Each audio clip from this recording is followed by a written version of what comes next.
Delhi liquor కేసులో కీలక పరిణామం. ఈ కేసులో బీఆర్ఎస్ ఎమ్మెల్సీ కల్వకుంట కవితకు ఈడీ నోటీసులు జారీ చేసింది. ఈ కేసులో గత ఏడాది మార్చి నెలలో 3 రోజుల పాటు కవితను ఈడీ విచారించింది. తాజాగా మరోసారి నోటీసులు పంపించింది. రేపు ఉదయం ఢిల్లీలోని ఈడీ కార్యాలయానికి విచారణకు హాజరు కావాలని నోటీసుల్లో పేర్కొంది. ఢిల్లీ ముఖ్యమంత్రి అరవింద్ కేజ్రీవాల్ కు ఇప్పటికే ఈడీ 4 సార్లు నోటీసులు పంపించింది. 3 సార్లు ఇచ్చిన నోటీసులకు కేజ్రీవాల్ విచారణకు హాజరు కాలేదు. దీంతో ఈ నెల 18న హాజరు కావాలని మరోసారి నోటీసులు పంపించారు. అయితే తనకు ఇచ్చిన నోటీసులు అక్రమమని కేజ్రీవాల్ ఆరోపిస్తున్నారు. ఈ క్రమంలో కవితకు ఈడీ మరోసారి నోటీసులు జారీ చేయడం గమనార్హం. కేరళలోని శబరిమల పుణ్యక్షేత్రంలో నేడు సంక్రాంతి పర్వదినం సందర్భంగా మకర జ్యోతి దర్శనమిచ్చింది. ఇక్కడి పొన్నాలం బడమేడు కొండపై ఈ సాయంత్రం మకర జ్యోతి దర్శనమివ్వగానే అయ్యప్ప స్వామి భక్తులు పులకించిపోయారు. మకర జ్యోతి 3 సార్లు దర్శనమివ్వడంతో లక్షలాది మంది భక్తులు ఆనంద పారవశ్యంతో చేసి అయ్యప్ప స్వామియే స్వామియే శరణం అయ్యప్ప నామస్మరణలతో శబరిమల క్షేత్రం మారుమోగిపోయింది. సూర్యుడు మకర రాశిలోకి ప్రవేశించిన రోజున అయ్యప్ప స్వామి వారు జ్యోతి రూపంలో దర్శనమిస్తారని భక్తుల విశ్వాసం. పొన్నాంబలమేడు పర్వతంపై అయ్యప్ప స్వామికి దేవతలు ఋషులు హారతిస్తారని క్షేత్ర పురాణం చెబుతోంది. సంక్రాంతి పండుగ సందర్భంగా టీడీపీ అధినేత నారా చంద్రబాబు నాయుడు, పార్టీ జాతీయ ప్రధాన కార్యదర్శి నారా లోకేష్ తమ సొంత గ్రామమైన నారావారిపల్లిలో పలు కార్యక్రమాల్లో పాల్గొన్నారు. గ్రామంలో జరిగిన సంక్రాంతి వేడుకల్లో కుటుంబ సభ్యులతో కలిసి పాల్గొన్నారు. గ్రామ దేవతలు గంగమ్మ, నాగాలమ్మకు నారా నందమూరి కుటుంబ సభ్యులు పూజలు చేశారు. తన తల్లిదండ్రుల సమాధి వద్ద చంద్రబాబు నాయుడు నివాళులు అర్పించారు. గ్రామంలోని ఎన్టీఆర్ విగ్రహానికి చంద్రబాబు తన కుటుంబ సభ్యులతో కలిసి పూలమాల వేసి నివాళులు అర్పించారు. అనంతరం చంద్రగిరిలో పార్టీ నేత పులివర్తి నానిని పరామర్శించారు. చంద్రగిరిలో దొంగ ఓట్లపై పోరాటంలో భాగంగా చేపట్టిన నిరసనల్లో అస్వస్థకు గురైన పులివర్తి నాని ఇంటికి వెళ్లి చంద్రబాబు పరామర్శించారు. ఓటర్ జాబితాలో అక్రమాలపై మీడియాతో మాట్లాడారు. సంక్రాంతి పండుగ సందర్భంగా నారావారిపల్లి వచ్చిన చంద్రబాబును ఉమ్మడి చిత్తూరు జిల్లా పార్టీ నేతలు, పలు గ్రామాల ప్రజలు కలిశారు. భోగభాగ్యాలు తీసుకురావాలని ప్రార్థిస్తాం. ఇప్పుడే మేమందరం కూడా ఇక్కడ భోగేశాం. అన్ని 1-2 కాదు, పాత వస్తువులను భోగి రోజున మంటలేస్తా. చిన్నప్పుడు కూడా చూసేవాడిని నేను. పనికిరాని వస్తువులు, మన ఇంట్లో అడ్డంగా ఉండే వస్తువులన్నీ భోగిలో వేసి కాల్చేసి, అవసరమైతే అందులో నీళ్లు పెట్టి అవి కూడా బాగా కాల్చి స్నానం కూడా చేసి ఉండే పాపాలన్నీ వదిలించుకొని మళ్ళా పుణ్యంతో ముందుకు పోవాలని ఆశతో ముందుకు పోతాం. అందుకే ఈ రోజు మీరు చూస్తే ఇక్కడ ప్రభుత్వ అసమర్థ విధ్వంస విధానాల వల్ల ప్రజల జీవితాలు వెనక్కిపోయినాయి. చీకటి జీవోలు, ప్రభుత్వ వ్యతిరేక విధానాలతో మీరంతా కూడా సర్వనాశనం అయిపోయాం. 5 సంవత్సరాలు నేను 45 సంవత్సరాల రాజకీయాల్లో ఉన్నాను గాని నా జీవితంలో ఏ ముఖ్యమంత్రిని చూడలేదు. ఇది ఒక విధంగా చెప్పాలంటే చీకటి రోజులు. 5 సంవత్సరాలు ఈ అమరావతి దానికి ఒక ఉదాహరణ. మీరు బండి ఇబ్బందులు చూస్తే మాట్లాడతాను. మీరు బండి ఇబ్బందులైతే పగవాడికి కూడా రాకూడదు, అన్ని ఇబ్బందులు పడ్డారు. అడుగడుగునా అవమానం. రాష్ట్రానికి అండగా ఉంటామని 35,000 ఎకరాలు భూమి మీరు రాజధానికి ఇచ్చారు. నేను కూడా మీకోసం ఒకటి ఆలోచించాను. ఇంత ఉదారంగా వచ్చిన మిమ్మల్ని రాజధాని నిర్మాణంలో భాగస్వాములు చేసి పేదరిక నిర్మూలన ఏ విధంగా చేయగలుగుతామో, ప్రజలతో కలిసి సంపద ఏ విధంగా సృష్టిస్తామో దానికి నాందిగా అమరావతి కేస్ స్టడీగా ప్రపంచంలోని మిగిలిపోయేట్టుగా మనం ప్రారంభించాం. అది జరుగుంటే అదే జరిగేది, కానీ అది జరగలేదు. అందుకే ఈరోజు మీరు అందరూ చూస్తే అమరావతి ఏవైతే ఉన్నాయో మళ్లీ ఆ చీకటి జీవోలన్నీ తగలబెట్టాం. ఈ రోజు నేను, పవన్ కళ్యాణ్ గారు మేమిద్దరం హామీ ఇస్తున్నాం, మన రాజధాని అమరావతి. ఇది ఆంధ్రప్రదేశ్ కి సస్యశ్యామలం చేయడానికి, ఆంధ్రప్రదేశ్ కి అన్ని విధాల ప్రజా రాజధానిగా ఉపాధి అవకాశాలు గాని, ఇంకో పక్క సంపద సృష్టించే కేంద్రం గాని, ఇక్కడి నుంచే ప్రజలకు మళ్లా సంక్షేమ కార్యక్రమాలు అందించే విధంగా పేదల పరిపాలన ఇక్కడి నుంచే ప్రారంభం అవుతుంది. దాని గురించి మీకు అనుమానమే అవసరం లేదు. ఏపీలో మరికొన్ని నెలల ఎన్నికలు జరగనున్న నేపథ్యంలో వైసీపీ ముఖ్య నేత, పార్టీ ప్రాంతీయ సమన్వయకర్త వైవి సుబ్బారెడ్డి కీలక ప్రకటన చేశారు. వచ్చే ఎన్నికల్లో తాను పోటీ చేయడం లేదని స్పష్టం చేశారు. తాను 2019లోనే ఎన్నికలకు దూరంగా ఉన్నారని, ఈ విషయాన్ని ఇప్పట్లోనే సీఎం జగన్ కు వివరించానని తెలిపారు. ఈసారి కూడా తన నిర్ణయంలో మార్పు లేదని వైవి సుబ్బారెడ్డి స్పష్టం చేశారు. సీఎం జగన్ ఏది చెబితే అది చేస్తానని, ఆయన నిర్ణయమే తనకు శిరోధార్యమని పేర్కొన్నారు. సంక్రాంతి పండుగ సందర్భంగా వైవి సుబ్బారెడ్డి ఒంగోలులోని తన నివాసానికి వచ్చారు. వైవి రాక నేపథ్యంలో వైసీపీ నేతలు, కార్యకర్తలు ఆయన నివాసానికి భారీగా తరలి వచ్చారు. వారి సమక్షంలో ఆయన సంక్రాంతి కేక్ కట్ చేశారు. ఈ సందర్భంగా ఆయన మాట్లాడుతూ రాష్ట్రంలోని 175 స్థానాల్లోనూ విజయమే లక్ష్యంగా సీఎం జగన్ అభ్యర్థుల మార్పులు చేర్పులు చేస్తున్నారని, అయితే అభ్యర్థుల మార్పు కారణంగా కొందరు అసంతృప్తికి గురైన మాట వాస్తవమేనని తెలిపారు. త్వరలో ఈ పరిస్థితులన్నీ సర్దుకుంటాయని, అందరూ కలిసికట్టుగా నియోజకవర్గ అభ్యర్థి విజయం కోసం కృషి చేస్తారని అన్నారు. ఇక బాలశౌరి, సి రామచంద్రయ్య వంటి వారు ఇతర కారణాలతో పార్టీ నుంచి వెళ్లిపోయారని వైవి సుబ్బారెడ్డి వెల్లడించారు. నేను చేయనని పలు దఫాలుగా సీఎం గారికి చెప్పడం జరిగింది. ఎందుకంటే చేసేవాడిని అయితే 2019 నుంచి కూడా చేస్తుంటే కంటిన్యూ అయ్యేవాడిని. మధ్యలో గ్యాప్ వచ్చింది, పార్టీ వర్క్ చూస్తూ పక్కనుండి పోయా. కాబట్టి నేను ప్రత్యక్ష పార్లమెంట్ ఎన్నికల్లో నేను నిలబడిన లోగడే ముఖ్యమంత్రి గారు చెప్పడం జరిగింది. తర్వాత ముఖ్యమంత్రి గారు ఏ నిర్ణయం తీసుకున్నా కూడా శిరసాహిస్తాను. దానికి రకరకాల కారణాలు ఉంటాయమ్మా. సీనియర్ నాయకులైనటువంటి రామచంద్రయ్య కానివ్వండి, ఇంకో సీనియర్ నాయకుడైనటువంటి మీరు చెప్పిన బాలశౌరి గారు కానివ్వండి, వాళ్ళ వ్యక్తిగత కారణాలు ఏమన్నా ఉన్నాయి. సీట్ల విషయంలో గౌరవ ముఖ్యమంత్రి గారు మొదటి నుంచి ఒకటే చెప్తున్నారు. 175 నియోజకవర్గాల్లో వైఎస్ఆర్ కాంగ్రెస్ పార్టీ అభ్యర్థులు అధిక స్థానాల్లో గెలిచే విధంగా రాబోయే రోజుల్లో మార్పులు చేర్పులు జరుగుతుంటాయి. ఇప్పుడున్న అభ్యర్థి కన్నా మార్పు చేస్తే ఇంకో సామాజిక వర్గానికి ఇస్తే, లేదా ఇంకొక క్యాండిడేట్కి ఇస్తే ఇంకా మేలు జరుగుతుందని సర్వేల ఆధారంగా ప్రతి రాజకీయ పార్టీ చేస్తుంది.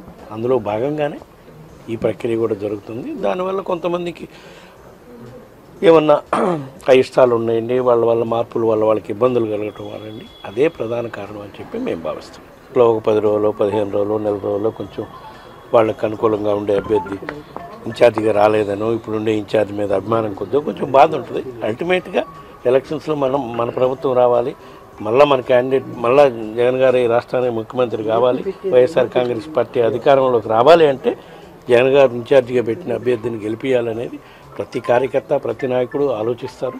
తప్పకుండా రాబోయే రోజుల్లో తప్పకుండా కలిసి పనిచేస్తారు కూడా.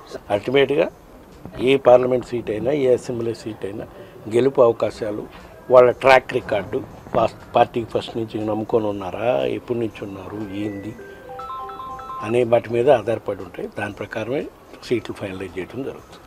అవుతాయి. ఇంక ఇప్పటివరకు మార్పులు చేర్పులు జరిగినాయి కదా, ఇంకేమన్నా 1-2 ఉంటే ఉండొచ్చు. అవుతాయి. పార్లమెంటు ఇంకో ఏదన్నా 1-2 అసెంబ్లీలు ఉన్నాయి. అవి కూడా బహుశా రేపు రాబోయే లిస్టులో పండుగ తర్వాత ఒక లిస్ట్ రాబోతుంది, దాంట్లో అవి కూడా వచ్చేస్తాయి. ఆ సీటు రానోళ్ళు బాధపడటం అనేది సహజం. దానికి నడుస్తానంటూ నిరంతర ప్రక్రియ. వాళ్ళని పిలిచి మాట్లాడటం, వాళ్ళని ఓదార్చేది. రాబోయే రోజుల్లో మన ప్రభుత్వం రావటం ఇంపార్టెంట్. ప్రభుత్వం వస్తేనే కదా మీకు మళ్ళీ జగన్ గారు మెయిల్ చేసి మీకు అసెంబ్లీకి, కౌన్సిల్కో, ఇంకో దానికో, పార్లమెంట్కో, రాజ్యసభకో పంపిస్తారని మనం చెప్పేదాన్ని బట్టి ఉంటుంది. ఈ దేశంలోనే మొట్టమొదటిసారిగా బీసీలకు అత్యున్నత ప్రాధాన్యత ఇచ్చి, బీసీలకే కాదు, బీసీలకి, ఎస్సీలకి, గిరిజనులకి, మైనార్టీస్కి అత్యున్నత ప్రాధాన్యత ఇచ్చి రాజకీయ పదవుల్లో కానివ్వండి, సీట్ల విషయంలో కానివ్వండి, వాళ్ళ కుటుంబాల్లో మేలు చేసే కార్యక్రమం కానివ్వండి, అత్యధిక శాతం బీసీలకి మేలు చేసింది వైఎస్ఆర్ కాంగ్రెస్ పార్టీ, మా ముఖ్యమంత్రి జగన్మోహన్ రెడ్డి గారు. అది ప్రజల్లోకి వెళ్ళి తెలిస్తే, మాట్లాడితే తెలుస్తుంది. ఇక్కడ పార్టీ ఆఫీసుల్లో కూర్చొని బీసీలకి జగన్మోహన్ రెడ్డి గారు ఏం చేయలేదు, ఎవరు చేశారండి? బీసీలకి 50% బీసీలకి, మహిళలకి, దళితులకి అన్ని స్థానాల్లో సీట్లు ఇవ్వటమే కాక మంత్రివర్గంలో కానివ్వండి అన్నిట్లో మేలు చేసింది మా ప్రభుత్వం. మనం కొత్తగా శర్మలమ్మ గారు కాంగ్రెస్ పార్టీలో యాక్టివ్గా అయినా కాకపోయినా మనం కొత్తగా ఆమె దృష్టిలో పెట్టుకొని మార్పులు చేర్పులు చేసే ప్రక్రియ ఏం లేదు. ఎందుకంటే మనం ఎంతమంది రానివ్వండి, ఎన్ని పార్టీలన్నా రానివ్వండి, మన అండా, మనం బలం, మా పార్టీ బలం జగన్ గారి సంక్షేమ పాలనలో లబ్ధి పొందుతున్న లబ్ధిదారులు, జగన్ గారు చేసిన అభివృద్ధి కార్యక్రమాలు చూపించే మనం ఓటేమని అడుగుతున్నాం. ఒకటే చెప్తున్నాడు మా ముఖ్యమంత్రి గారు, దేశంలో ఏ ముఖ్యమంత్రి మనం చెప్పగలరా ఈ విధంగా, మా వల్ల, మా ప్రభుత్వం వల్ల మీ కుటుంబాల్లో మేలు జరుగుంటే మాకు ఓటేయండి అని చెప్తున్నాం. అదే స్లోగన్ మీద మేము ముందుకు పోతాం. ఎవరు వచ్చినా ఇబ్బంది పడదు. శేఖరెడ్డి గారు ఆకస్మిక హెలికాప్టర్ మరణం తర్వాత రకరకాలుగా ఊహాగానాలు ప్రజల్లో అందరిలో వచ్చినాయి. అవి కొత్తగా ఇప్పుడు ప్రధానమంత్రి హోదాలో ఉండి నాడు జవహర్లాల్ నెహ్రూ సోమనాథ్ మందిర పునరుద్ధరణకు అడ్డుపడ్డారని, నేడు రామ మందిర ప్రాణ ప్రతిష్ఠ విషయంలో కాంగ్రెస్ అదే పద్ధతిలో వ్యవహరిస్తోందని కేంద్ర మంత్రి బీజేపీ తెలంగాణ రాష్ట్ర అధ్యక్షుడు కిషన్ రెడ్డి విమర్శించారు. సోమవారం ఆయన మీడియాతో మాట్లాడుతూ కాంగ్రెస్ డిఎన్ఏలను హిందూ వ్యతిరేకత ఉందని ఆరోపించారు. మొదటి నుంచి బుజ్జగింపు రాజకీయాల కోసం కాంగ్రెస్ హిందూ వ్యతిరేకగా మారిందన్నారు. అందుకే ప్రజలు కాంగ్రెస్ ను ఎప్పటికీ క్షమించరన్నారు. నాడు సర్దార్ పటేల్ కాంగ్రెస్ పార్టీలోనే ఉన్నారని, అలాంటి వ్యక్తి సోమనాథ్ మందిర పునరుద్ధరణ చేస్తామంటే నెహ్రూ అడ్డుపడ్డారని, పునరుద్ధరణ కార్యక్రమానికి వెళ్తామంటే రాష్ట్రపతిని అడ్డుకునే ప్రయత్నాలు చేశారన్నారు. కాంగ్రెస్ పార్టీ దేశ ప్రజల మనోభావాలను అర్థం చేసుకునే పరిస్థితులు లేదని విమర్శించారు. ఎక్కువ భారతదేశమే కాదు, యావత్ ప్రపంచంలో ఉన్నటువంటి హిందువులందరూ కూడా మరి దీనికోసం ఎదురు చూస్తున్నారు. అది ఈనాటి కార్యక్రమం, ఎన్నికల కోసం వచ్చిన కార్యక్రమం కాదు. ఇది 550 సంవత్సరాల పోరాటం. వేలాది మంది అమరవీరులు, వేలాది మంది బలిదానమైనటువంటి చరిత్ర. అనేక యుద్ధాలు జరిగాయి, అనేక మంది చనిపోయారు. అటువంటి పోరాటాల తర్వాత చివరకు ఈరోజు జరుగుతున్నటువంటి ఒక భవ్యమైనటువంటి కార్యక్రమం ఇది. ఒక స్వాతంత్రం వచ్చిన తర్వాత అతిపెద్ద ఆధ్యాత్మికమైనటువంటి కార్యక్రమం ఇది. దీన్ని కూడా ఒక పార్టీతో లింక్ పెట్టడం. సోనియా గాంధీ గారు వచ్చి అన్న కూర్చొని మురుగుతా ఇన్విటేషన్ ఇచ్చారు కదా, కాంగ్రెస్ పార్టీ నాయకులు వచ్చి అన్న కూర్చొని సేవ చేయమను ఎవరుతున్నారు. కాబట్టి అట్లా మాట్లాడకూడదు. వాళ్ళు భారతీయ జనతా పార్టీకి ఏమీ సంబంధం లేదు. మేము ఒక రామభక్తుడిగా మా పార్టీ కార్యకర్తలు పాల్గొంటారు. మేము రామ జన్మభూమి కోసం అఫీషియల్ గా పార్టీ తీర్మానం చేసి పోరాటం చేసాం. మా పార్టీ జెండా పట్టుకుని రామరథయాత్ర చేశాం. కాబట్టి మేము చేస్తున్నాం. మీరు అడుగుతానమ్మా? మీకు కుహాన లౌకికవాదులు, మీరు సూడో సెక్యులరిస్టులు ఓటు బ్యాంక్ రాజకీయాల కోసం ఈ రకమైనటువంటి తప్పుడు ప్రచారం చేస్తారు.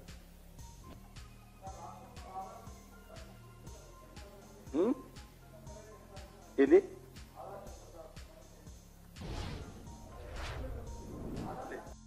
మాజీ మంత్రి బీఆర్ఎస్ వర్కింగ్ ప్రెసిడెంట్ కేటీఆర్ కారణంగా పండుగ పూట కూడా ప్రెస్ మీట్ పెట్టవలసి వచ్చిందని మంత్రి జూపల్లి కృష్ణారావు అన్నారు.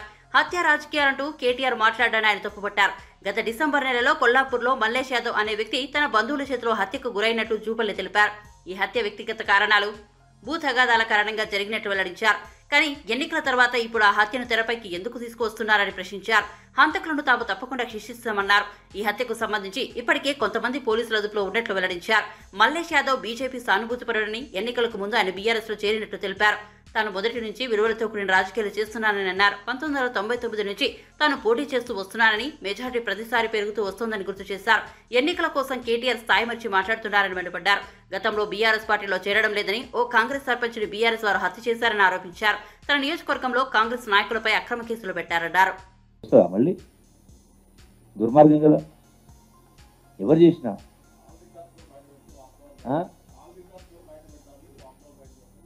100% పెడతారు అంటున్నా. 100% పెడతారు. నేను చెప్తే కదా, మరి ఇవన్నీ ఎందుకో మరి పోలేదు, ఎందుకు అడగలేదు.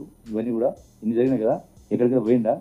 ఓడిపోయిన తర్వాత ఎందుకు జ్ఞాపకం వచ్చింది అంటే, ఓడిపోయిన తర్వాత ఎందుకు జ్ఞాపకం వచ్చింది? ప్రజలు ఈ హత్యలు, మంచి చెడు ఇవన్నీ కూడా జరగలేదు ఇన్ని సంవత్సరాలు. ఎందుకు ఎక్కడ కూడా ఒకసారి పోలే అంటే, మీకు టైం దొరకలేదు, పరామర్శ టైం దొరకలేదు. ఇప్పుడు ప్రజలు మీకు టైం ఇచ్చిండ్రు. కానీ పరం అంటే న్యాయంగా ఉన్నటువంటి వాళ్ళు, కానీ ఇట్లా బురదల కోసం ఇట్లా చేస్తే మీ ప్రభు పెరుగుతుందా? ఇంకా తిరిగేస్తుంది. అందుకనే గౌరవ తారక రామారావు గారికి, వర్కింగ్ ప్రెసిడెంట్ గారికి నేను హితో పలుకుతా ఉన్నా. మీతో పాటు ఇంకా చాలా మంది ఉన్నారు, వాళ్ళకు కూడా హితో చెప్పండి. ఎప్పుడే కానీ ఎంక్వైరీ చేసుకోవాలి, అప్పుడే మీ ప్రతిష్ట పెరుగుతుంది. Thank you.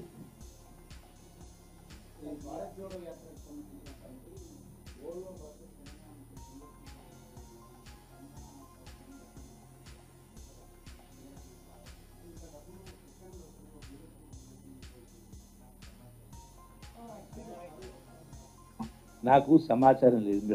మీరంటే నాకు తెలుస్తుంది, ఏదో తెలియదు. ఇప్పుడు కేటీఆర్ లేక ఏం తెలియకుండా ఏదో మాట కరెక్ట్ కాదు కదా. కేటీఆర్ గారు మాట్లాడినట్టుగా నేను ఏం తెలియకుండా సంబంధించుకుంటే ఏదో మాట కరెక్ట్ కాదు కదా. అది తెలియని చెప్తా ఉన్నా. తెలిసిన తర్వాత మాట్లాడతా. Thank you. అధికారులు, మీరు అధికారం ఉన్నటువంటి ఎస్ఐల వాళ్ళే, సిఐల వాళ్ళే, డిఎస్పీల వాళ్ళే, ఎస్పీల వాళ్ళే, ఆ సంబంధించినటువంటి చిన్న గ్రామ సర్పంచ్ ఉన్నాడు, మా ఎంపీ వాళ్ళు చెప్తారు.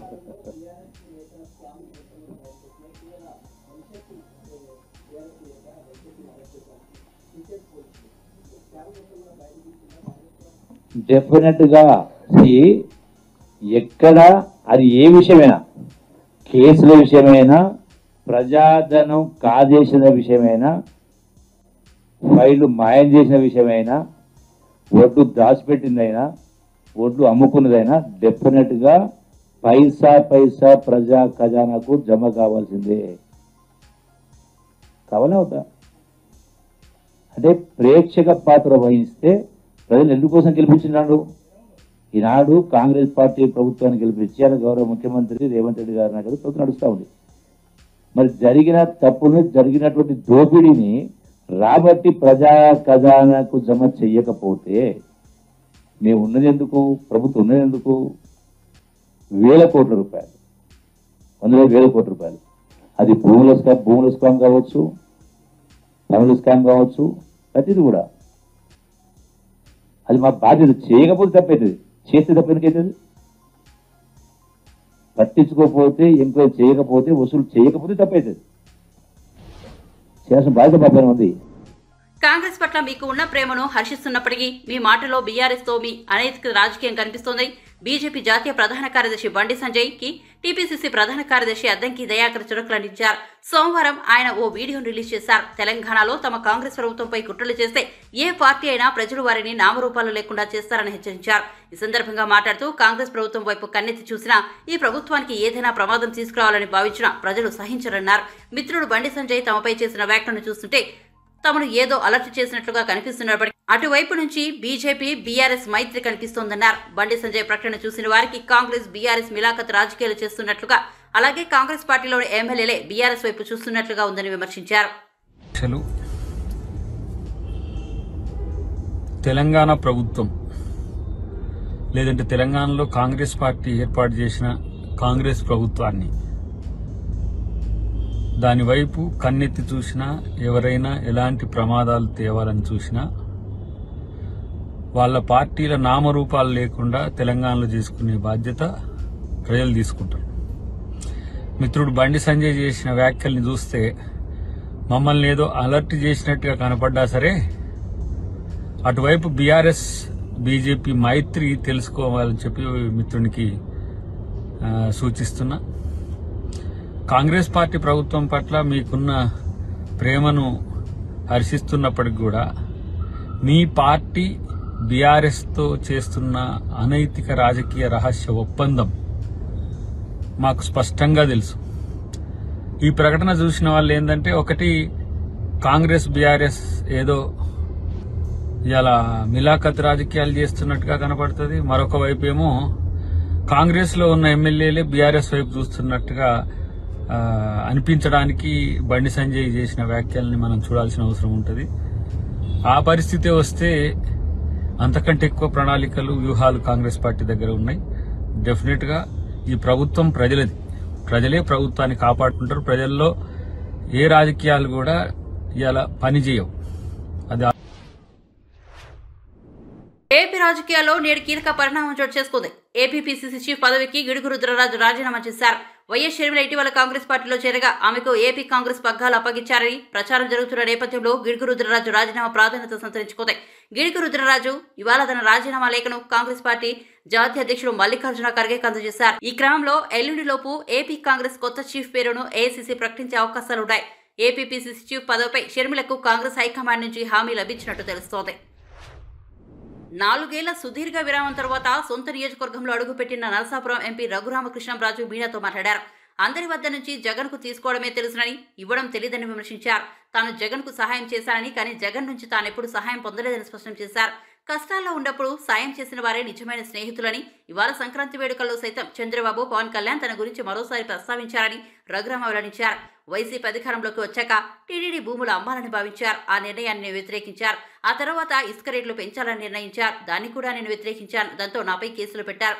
రాజద్రోహం అంటూ అక్రమ కేసు పెట్టారు. నా నియోజకవర్గానికి రానివ్వకుండా అడ్డుకున్నారు. దాంతో నేను రచ్చబండ కార్యక్రమాలు నిర్వహిస్తూ ప్రజలకు చేరువయ్యాను. అందుకు సీఎం జగన్ కు కృతజ్ఞతలు తెలుపుకోవాలంటూ వ్యంగ్యం ప్రదర్శించారు. కూడా తీసుకుని ఒక వ్యక్తికి ఒక ఎంపీకి ఎవరూ చేయలేనంత బెనిఫిట్ కూడా తీసుకుని కూడా వారి కోటరీలో ప్రముఖ వ్యక్తి కూడా మరి ఈరోజు బయటకు వచ్చేసాడు అంటే ఆ పార్టీ నిర్జీవం కాబోతోంది అని కరెక్ట్ మెసేజ్ నిన్న రాజీనామా చేసిన ఆ వ్యక్తి ద్వారా అర్థమవుతుంది. మరి అటువంటి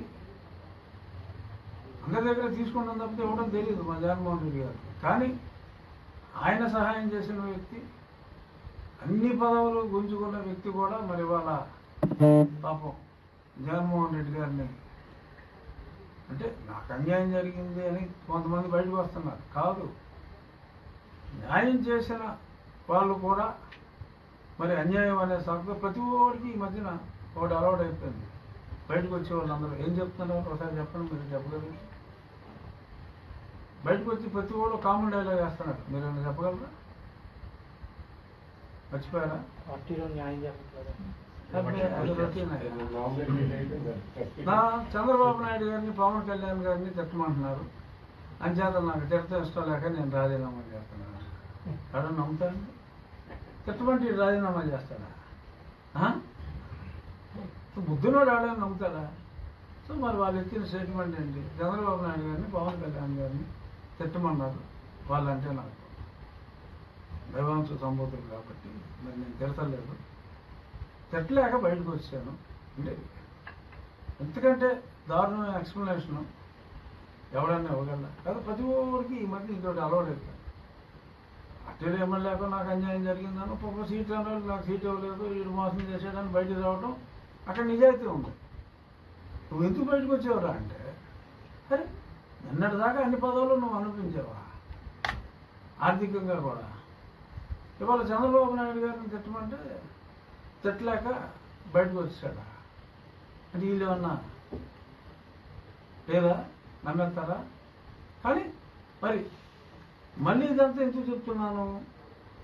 కేవలం ఓటమి భయంతో అంత బెనిఫిట్ తీసుకున్నవాడు కూడా బయటకు వచ్చాడు అంటే ఇందాక నేను చెప్పిన సర్వే నిజమంటానికి ఇదే దృష్టాంతం, ఈ తాజా ఎగ్జాంపులే దృష్టాంతం అని చెప్పడం కోసం చెప్తున్నా.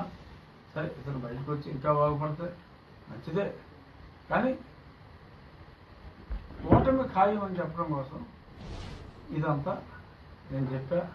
సో ఈ కొత్త సంవత్సరం ఈ సంక్రమణం అయిన తర్వాత ఈ ప్రభుత్వం వెళ్ళిపోయి ప్రధాని నరేంద్ర మోదీ రేపు ఎల్లుండి ఏపీలో పర్యటించనున్నారు.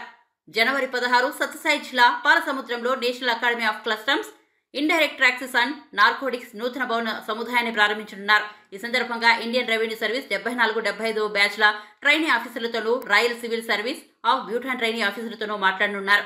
మోదీ తన పర్యటన సందర్భంగా NSCIN క్యాంపులోని పురాతన వస్తువుల అక్రమ రవాణా అధ్యయన కేంద్రం, నార్కోటిక్స్ అధ్యయన కేంద్రం, వైల్డ్ లైఫ్ క్రైమ్ డిటెన్షన్ సెంటర్లను సందర్శించనున్నారు.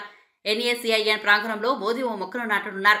అక్కడి భవన నిర్మాణ కార్మికులతో ముచ్చటించనున్నారు. తన పర్యటనలో ఫ్లోరా ఆఫ్ పాలసముద్రం అనే పుస్తకాన్ని కూడా ప్రధాని మోదీ ఆవిష్కరించనున్నారు. ఇక్కడ ఏర్పాటు చేసే బహిరంగ సభలో పాల్గొని NSCIN కి అక్రిడేషన్ సర్టిఫికెట్ ను కూడా ప్రదానం చేయనున్నారు.